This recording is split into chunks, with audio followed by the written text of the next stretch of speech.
Assalamualaikum warahmatullahi wabarakatuh.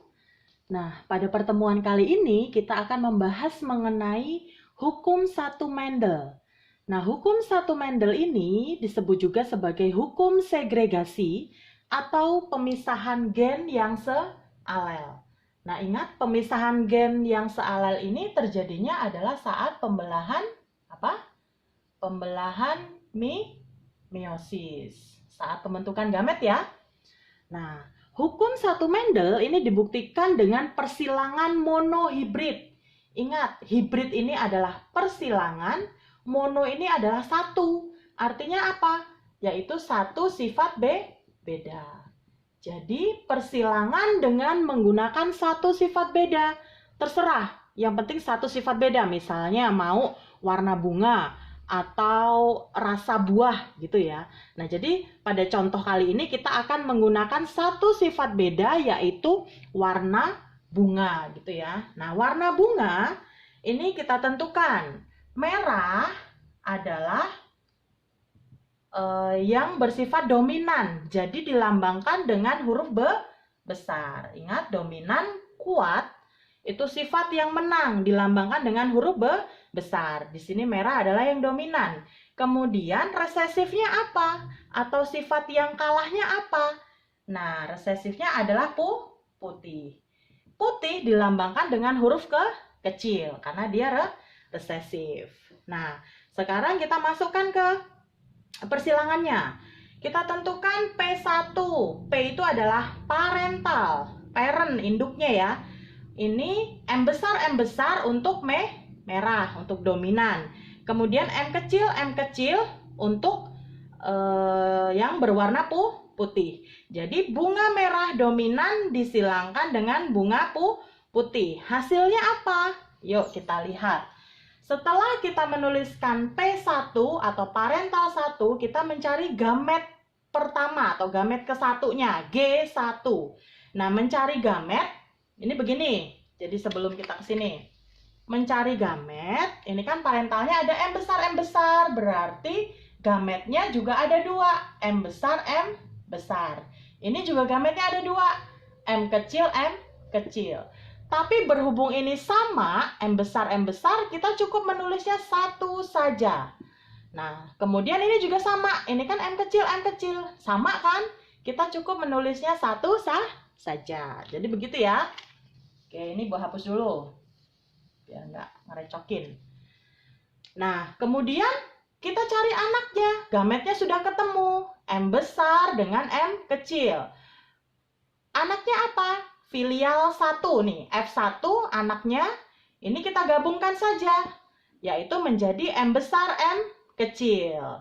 Nah, kita baca. Karena tadi huruf besar M melambangkan merah, dia dominan, akhirnya kan putihnya kalah nih.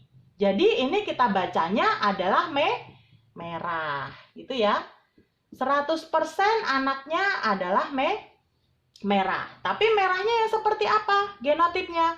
Merah yang heterozigot. Heterozigot artinya tidak sama nih loh. Ada huruf besar dan ada huruf kecil. Jadi F1 merah heterozigot. Nah, kemudian kita mencari P2 untuk keturunan kedua. Kita tulis dulu P2 atau parent keduanya apa? Nah, rumus mencari P2 ini adalah F1 disilangkan dengan sesamanya, yaitu disilangkan dengan F1. F1-nya apa tadi? F1-nya ini adalah M besar, M kecil. Jadi kita taruh saja di sini. P2-nya adalah F1 disilangkan dengan S1. M besar, M kecil disilangkan dengan M besar, M kecil. Itu ya. Nah, kemudian kita cari gametnya. Gametnya ini G2 ya. Nah, kita cari lagi sebelum ke sini. Gametnya dipisah dulu. Gametnya apa ini? Ada dua. Ada M besar, ada M kecil. Ini ada M besar, ada M kecil. Jadi kita tulis ya. Kita tulis di sini M besar, M kecil. Ini juga nanti kita tulis di sini. M besar, M kecil. Karena berbeda. Kalau sama cukup kita tulis satu macam saja, tapi karena ini berbeda, kita tulis menjadi dua macam. Sekarang kita cari F2-nya atau anak keduanya, cucunya ya. Cucunya ini kita cari, kita silangkan. Ini disilangkan dengan ini, kita baca M besar, M besar. Terus ini ke sini, jadinya M besar, M kecil. Ini sama, ini kita pertemukan, M besar, M kecil. Ingat, karena sifatnya dominan itu huruf besar, jadi huruf besar harus diletakkan di paling depan sendiri, gitu ya. Ini ketemu, M besar, M kecil. Kemudian ini adalah M kecil, M kecil. Nah, terus kita hitung perbandingannya nanti ya. Kita baca dulu sekarang fenotipnya apa. Kalau bicara genotip itu kita melihatnya adalah huruf. Ini genotip. Sekarang kita lihat fenotipnya atau sifat yang tampak. Apa? Ya kita sebutkan M besar ini dibacanya adalah merah. Merahnya dapat dari mana? Ini tadi loh. Kalau huruf simbol M besar itu adalah untuk merah. Ini jadi kita baca fenotipnya adalah merah. Kemudian M besar M kecil ini sama, M besar M kecil juga kita baca merah karena ada huruf M besar yang dominan. Kemudian untuk M kecil apa? Yaitu kita bacanya adalah putih. Nih kan? Putih, M kecil. Sekarang kita cari perbandingan genotip. Ingat, ketika kita bicara genotip, kita bicara hurufnya saja.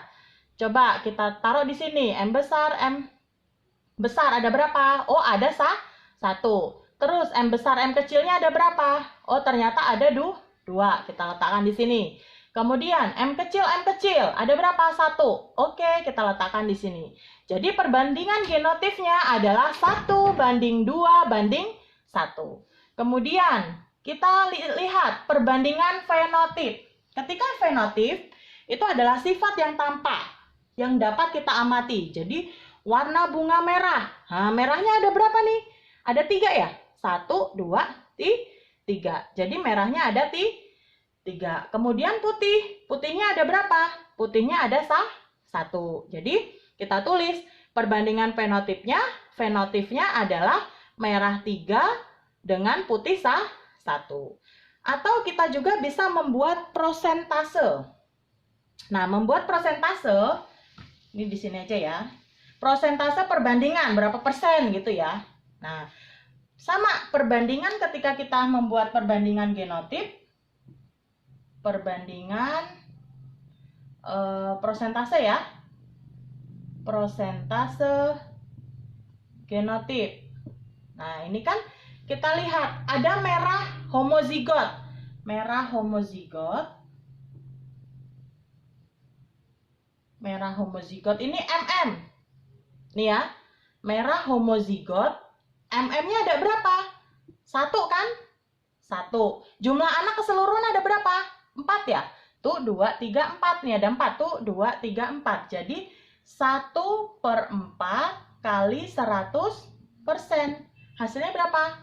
Hasilnya adalah 25%. Gitu ya. Terus yang kedua ada merah heterozigot juga. Berarti heterozigot yang hurufnya nggak sama. M besar, M kecil. Ada berapa? Dihitung. 1, 2. Ada 2. Per 4 kan? Anaknya 4. Kali 100%. Berapa hasilnya? Adalah 50%. Terus satu lagi. Putih homozigot. Putih homozigot lambangnya M kecil, M kecil. Ada berapa? 1. 1/4 kali 100%. Jadi hasilnya juga ini 25%. Gitu ya. Nah, lanjut lagi. Ketika kita bicara perbandingan persentase fenotip. Nah, tadi genotip sudah. Sekarang fenotip. Kalau fenotip, ingat itu adalah sifat yang bisa terlihat. Kita lihat merah. Merahnya ada berapa? Merahnya ada 3 kan? Merah 3 per Jumlah anak semuanya 4. 3/4 kali 100%. Sama dengan berapa? 75%. Kemudian putih. Fenotip putih. Putih ada 1. Berarti 1/4 kali 100%. Jadi hasilnya adalah 25%. Nah, itu adalah untuk mencari prosentase genotip maupun fenotip. Gitu ya.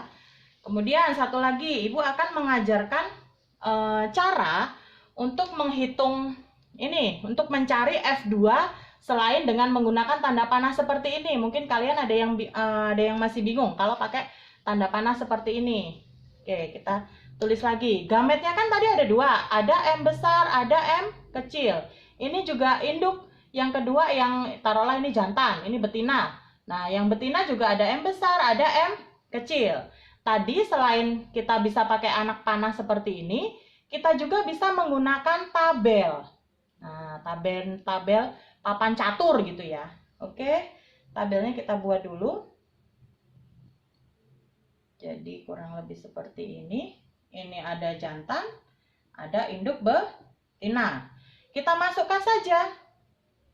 M besar, M kecil, ini jantan ya. Oke, jantan di sini. M besar, M kecil, kita masukkan dulu gametnya.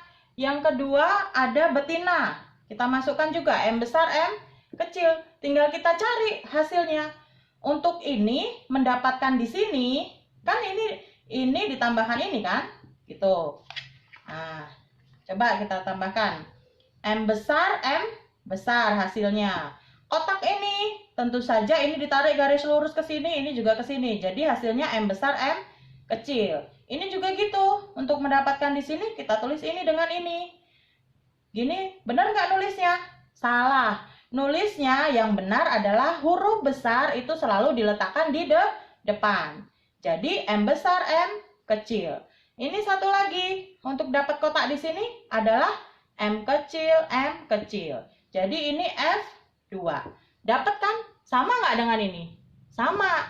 Jadi kita bisa memakai 2 langkah untuk mendapatkan filial kedua atau anak kedua, yaitu tadi dengan menggunakan ini tanda panah ke sini, atau menggunakan tabel seperti ini. Gitu ya. Oke. Selesai pembahasan hukum Mendel 1. Nanti untuk selanjutnya kita akan berbicara pembahasannya adalah mengenai hukum 2 Mendel. Wassalamualaikum warahmatullahi wabarakatuh.